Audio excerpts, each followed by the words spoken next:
Najvažniji međunarodni obavezujući dokument u oblasti prava osoba sa invaliditetom je Konvencija Ujedinjenih nacija o pravima osoba sa invaliditetom.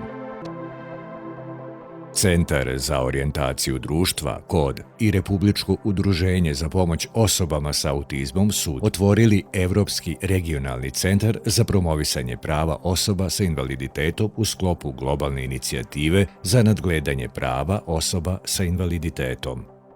Evropski regionalni centar je osnovan još 2010. godine uz podršku naravno York Univerziteta sa Toronta. Glavni program Evropskog regionalnog centra je rad na promovisanju i građenju kapaciteta lokalnih aktera koji rade na polju prava osoba sa invaliditetom u Republici Srbiji, regionu jugoistočne Evrope i šire u celoj Evropi. Centar za orijentaciju društva, KOD, u partnerstvu sa nacionalnim i međunarodnim partnerskim organizacijama implementira projekte za promociju prava osoba sa invaliditetom i podizanje svesti javnosti u Bosni i Hercegovini, Crnoj Gori, Moldaviji i Srbiji, a samostalni projekti se implementiraju u Portugalu i Švedskoj. Osim u Evropi, slični projekti se implementiraju u preko 10 zemalja na svim kontinentima, osim Australije. Najveći deo regiona jugoistočne Evrope još uvek je u procesu tranzicije. Iako su prava osoba s invaliditetom unapređena, na celom podneblju su prisutni jaki kontrasti u njihovom tretmanu. Kao najbolji akteri u procesu aktualizacije ovog problema pokazale su se same osobe sa invaliditetom. Ovaj projekat je bavio se istraživanjem ostvarivanja prava iz ugla samih osoba sa invaliditetom, i moj zaključak je neki da osobe sa invaliditetom ne znaju ovaj termin diskriminacije. Po nekoj mojoj proceni mislim da 80% osoba sa invaliditetom nisu ostvarili svoje pravo. Jedna kategorija osoba sa invaliditetom ne zna probleme druge osobe sa različitim invaliditetom, tako da mislim da bi trebalo na neki način da jedni i drugi upoznaju svoje sopstvene probleme, da se ne zatvaramo u krug po dijagnozi, nego da to bude malo šire.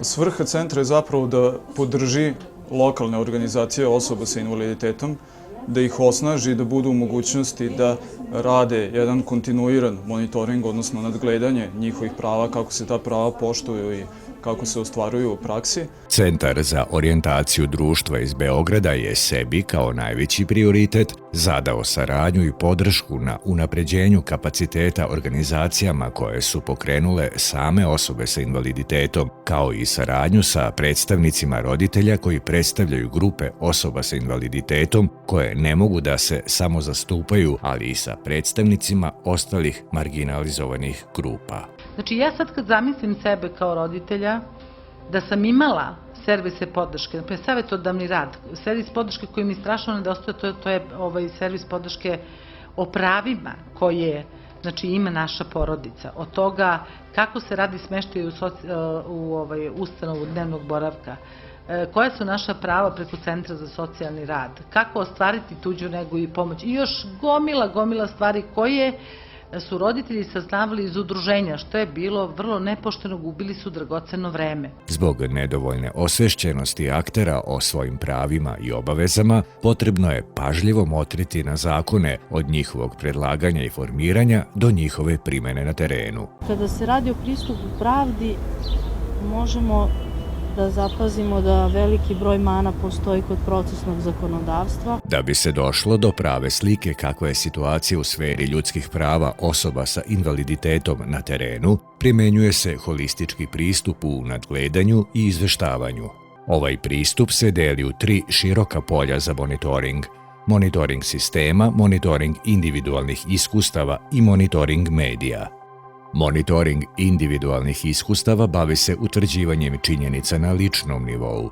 Narušavanje ljudskih prava osoba sa invaliditetom najjasnije se vidi na ovom nivou sa puno emocija i ličnih stavova. Monitoring sistema bavi se nadgledanjem zakonodavstva. Zakoni također mogu narušavati nečija prava umjesto da ih štite, mogu biti neprimenjivi i nepovoljno uticati na uživanje prava osoba sa invaliditetom. Monitoring sistema prati i primjenu relevantnih zakona u sudskoj praksi, njihovo korišćenje i tumačenje. Osim donošenja i implementacije zakona, čitav niz odluka i akcija koje sprovodi država i lokalne samouprave direktno se odražavaju na kvalitet života osoba sa invaliditetom. Analiza, posljedice i praćenje ovakvih situacija spadaju pod monitoring sistema. Monitoring medija prati medijsku sliku koja se dovodi u vezu sa osobama sa invaliditetom. Analizira se način na koji mediji prate teme koje se bave osobama sa invaliditetom. Mediji, pre svih televizija, imaju veliki uticaj na doživljaj koji javnost ima o osobama sa invaliditetom i njihovom životu. Znači, da jedna veličina ne paše svima. Veliki broj osoba sa invaliditetom imaju potrebe za različitim oblicima podrške.